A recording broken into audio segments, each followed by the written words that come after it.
Gold, trusted gold buyers. మీరు తాకట్టు పెట్టిన బంగారాన్ని విడిపించి ఈ రోజు ఉన్న మార్కెట్ ధరకు కొనబడను. మీరు తమిళ్లో చేస్తున్న మొదటి సినిమాకు రెండో సినిమా నాకు అంత గుర్తు తెలియదు కానీ రాధిక గారితో చేస్తున్నప్పుడు భారతీరాజు గారి సినిమా చేస్తున్నప్పుడు ఒక షాట్లో మీరు రాధిక గారు రన్నింగ్ చేసుకుంటూ వస్తారు, మీరు ఆవిడని ఎత్తుకోవాలి, ఎత్తుకుంటే మీ గోళ్ళు గుచ్చుకున్నాయి, రాధిక మిమ్మల్ని కొట్టింది. అవును, నిజమేనా? నిజమే.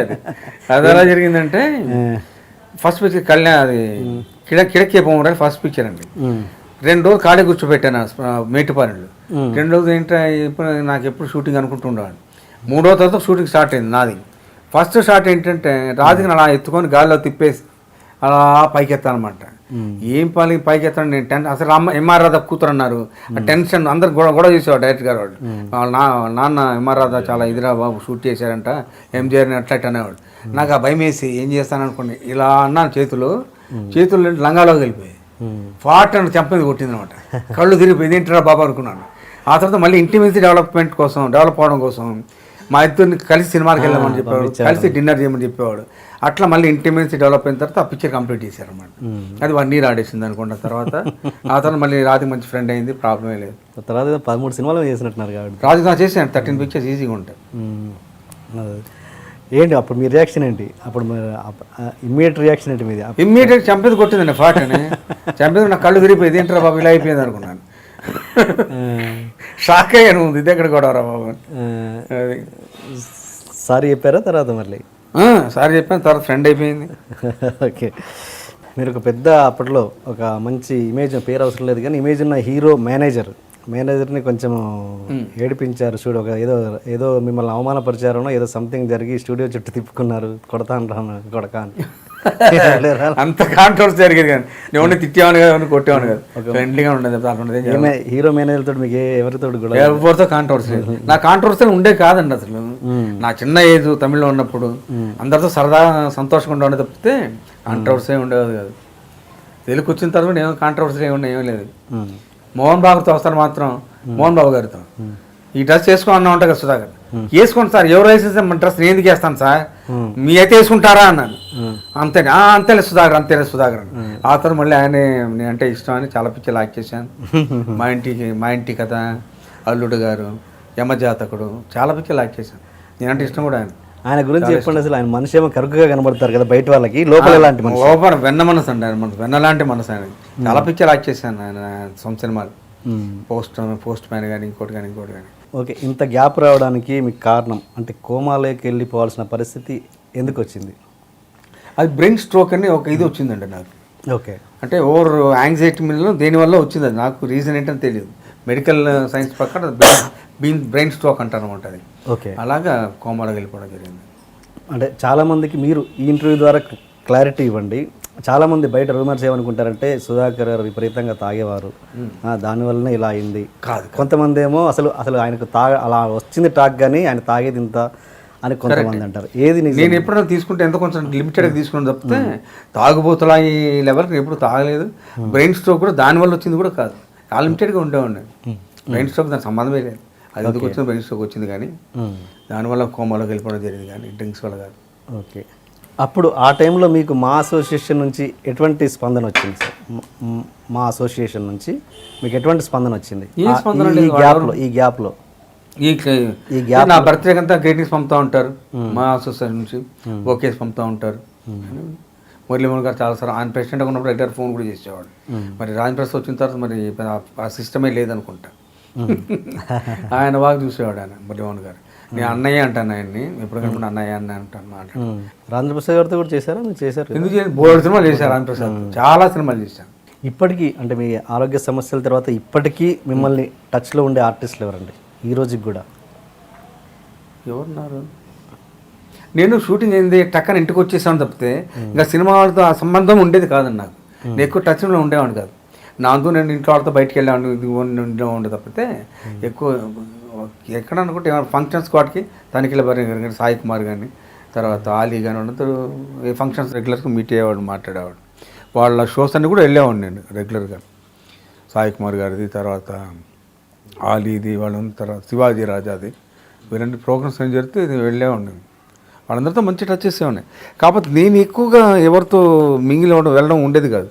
ఆ చిరంజీవి గారితో ఉండేది బాగానే ఎక్కువ ఉండేవాడిని. జగత్ బాబు ఇంకా షూటింగ్ అయిందంటే మన ఇంటికి వచ్చేవాడిదండి. సినిమాతో ఇండస్ట్రీతో సంబంధం ఉండేది కాదు నాకు. ఏదో నా మేకప్ అయిన నా కుర్రాడు ఇట్లుండేవని తప్పితే వెంకటేష్ గారు అనేవారు ఏ సుధా షూటింగ్ అంటే అసలు కనపడేను అని, అంతే సార్ ఇంటికి వెళ్ళిపోతాను సార్ అనేవాడు. అట్లుండని తప్పితే సినిమా ఫీల్డ్ వాళ్ళందరితో ఎక్కువ టచ్లో ఉండేవాడిని కాదు నేను. అంటే ఇప్పుడు మీ పరిస్థితి తెలుసు కదా చాలా మందికి, ఇప్పటికీ పరామర్శించే వాళ్ళు ఫోన్లో కానీ కనీసం ఫోన్లో అందరూ జేడీ చక్రవర్తి ఎక్కువ ఫోన్ చేస్తుంటాడు రెగ్యులర్గా. జేడీ చక్రవర్తి ఎక్కువ చేస్తాడు, మంచి ఫ్రెండ్ కూడా జేడీ చక్రవర్తి. ఓకే, ఒరే అనుకుంటూ ఉంటాం. ఓకే, ఎందుకు ఆయనతో అంత అటాచ్మెంట్ వచ్చింది మీకు? అంటే రామ్ గోపాలరావు గారు చెప్పేవారు మరి ఎలాగో అని. నేనంటే మొదటి నుంచి ఇష్టం, కలిసి సినిమాలు కూడా చేశాను. ఆనందం సీను వైట్ల గారిది, తర్వాత 1/2 ఇవన్నీ చేశాను. అవును, మొన్న ఫంక్షన్ కూడా వెళ్ళారుగా, 20 years సెలబ్రేషన్ వెళ్ళా కదా, వెళ్ళాను. పునాది రాళ్ళు సినిమా ముందు మీకు వచ్చిందండి ఆఫర్? అది ఎట్లా? అంతే, ముందు మీకు వస్తే మీరు చిరంజీవి గారికి ఇచ్చారు? అలాగే జరిగింది కాదు, అలా కిడకే ఆఫర్ నాకు వచ్చిన తర్వాత షూటింగ్ చేస్తారు, 2 షెడ్యూల్ అయ్యాయి కూడా. అయిన తర్వాత ఈ రాజ్ కుమార్ గారు వచ్చారు నన్ను, మీరు యాక్ట్ చేయాలండి వన్ ఆఫ్ ద హీరో అంటే, నాకు అగ్రిమెంట్ ఉందండి కిడకే భవనంలో అయిపోయారు, రిలీజ్ అయ్యే వరకు నువ్వు పిక్చర్ యాక్ట్ చేయకూడదు అని చెప్పి. చిరంజీవి గారు ఉన్నాడు, వరప్రసాద్ అని పేరు అప్పుడు. వరప్రసాద్ ఉన్నాడు, మంచి ఇన్స్టిట్యూటే పెట్టుకోండి మీరు ఇంట్రెస్ట్ ఉంటే. మరి చిరంజీవితో వాడు మాట్లాడి అతను పెట్టుకోవడం జరిగింది. నా వల్ల వచ్చింది అనుకోవడం ఇదో, ఆయన లక్ బాగుంది, నేను చేయడం కుదరకు ఆయన చేశాడు తప్పితే నా వల్లే ఆయన సినిమా వచ్చిందని చెప్పడం అవుతుంది. అదే మీ వల్ల వచ్చిందని కాదు, మీరు అక్కడ చేయకపోయేసరికి చిరంజీవి గారికి వచ్చింది. అంతే అది కరెక్ట్, అంతవరకు కరెక్ట్.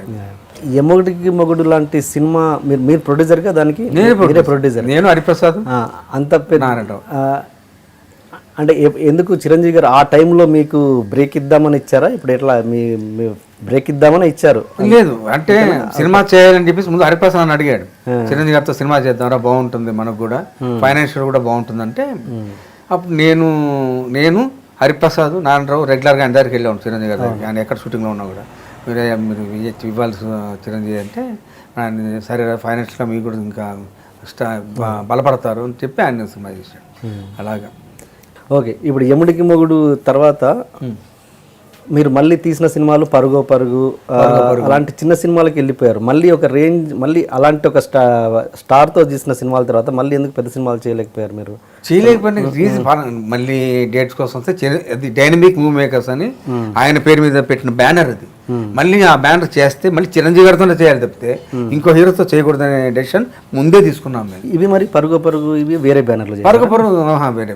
వేరే బ్యానర్లో చేశారు. దానికి మీరు సత్యదేవ్ మూవీ మేకర్స్, నేను ఒక్కనే ప్రొడ్యూసర్, ఒక్కరే హరిప్రసాద్ ఉన్నాడు దానికి.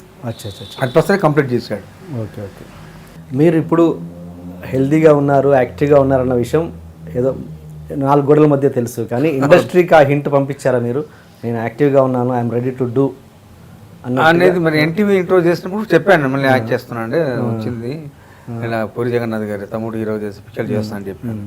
ఆ తర్వాత మరి ఈ సినిమా వచ్చింది కాబట్టి ఈ సినిమా రిలీజ్ అయిన తర్వాత మళ్ళీ ఏమన్నా కరెక్ట్గా క్యాట్స్ ఇచ్చి పికప్ అవుతున్నామో అని నమ్మకం నాకు. క్యాట్లు వస్తాయని అనుకుంటున్నాను, అది రిలీజ్ అయిన తర్వాత వస్తాయని అనుకుంటున్నాను నేను కూడా. సో మీరు perfect fit? I'm perfect fit, problem ఏం లేదు. ఓకే, రైట్ అండి. మీరు హిట్లర్ సినిమా చేస్తున్నప్పుడు, చిరంజీవి గారితో చేస్తున్నప్పుడు, అప్పుడు గమ్మత్తైన ఇన్సిడెంట్స్ నాకు చెప్తాను. జరిగింది. హిట్లర్ సినిమా చేసేటప్పుడు తమిళ నుంచి, అది మలయాళం నుంచి రీమేక్ తెలుగులో చేసేటప్పుడు ఆ సినిమా చూస్తామని అడిగాడు నన్ను చిరంజీవి గారు. ఎందుకు సినిమా చూడడం, మళ్ళీ నా టెండర్ నేను చేస్తానులే చిరు అంటే, చేయరా అని. ఆ షార్ట్ జరిగేటప్పుడు చూసేవాడు ఆయన ఎలా చేస్తా, ఆ పౌడర్ సీన్ ఇవన్నీ దగ్గర నుంచి చేయించాడు ఆయన. పరిగెత్తాను, కబడ్డీ పరిగెడుతుంటే ఎక్కడ ఇక్కడే ఉన్నవారు అని లాగడం, ఇవన్నీ కూడా చెప్పి దగ్గర ఆయన తీసాడు. అసలు ఒక విధంగా చెప్పాలంటే ఆయన దగ్గర నుంచి చేయించాడు అనమాట. నేను ఎమిడి మోడ్ చేసేటప్పుడు కూడా ఇంకో స్ట్రేట్ అవుట్ చేసిన ఆయన చూసేవాడిని, ఎలా ఉన్నాను చీర ఉంటుంటే అది బాగా కరెక్ట్గా ఉంది, ఇలా కంటిన్యూ చేయనేవాడు ఆయన. బాగా ఎంకరేజ్ చేసేవాడు ఆయన. బాలకృష్ణ అయితే సరే షూటింగ్ గ్యాప్ వచ్చింది అనుకోండి, ఎండలో కూర్చోవడం ఇద్దరం. ఆయనకి ఎండలో కూర్చోవడం ఇష్టం, నాకు ఇష్టం ఎండలో. బాలకృష్ణ నేను ఎండలో కూర్చోవాడిని, ఆయన ఎండలో కూర్చునేవాడు. షార్ట్ పెట్టడానికి అసోసియేట్ డైరెక్టర్ వచ్చి, సార్ ఎండలో కూర్చోండి అయిపోయింది షార్ట్, మీరు వస్తే అని హీరో గారు వస్తారనేవాడు. అలా ఉండేది, సరదాగా ఉండేది షూటింగ్. చిరంజీవి గారిని ఏమని పిలుస్తారు మీరు? చిరు అని పిలుస్తాను పిలుస్తారా? అంటే ఇంతమంది వరప్రసాద్ కదా ఆయన. ఆయన పేరు వరప్రసాద్ ముందు. అప్పుడే నేను తమాషా అనేవాడిని అతనితో, నాయన చిరంజీవి రెడీ రెడీ ఇన్స్టిట్యూట్కి వెళ్ళాలనేవాడిని. అప్పుడు ఆయన పేరు చిరంజీవి కాదు వరప్రసాద్. నేను అనేవాడిని అలాగ సరదాగా. ఆఖరికి ఆయన పేరే చిరంజీవి అయింది.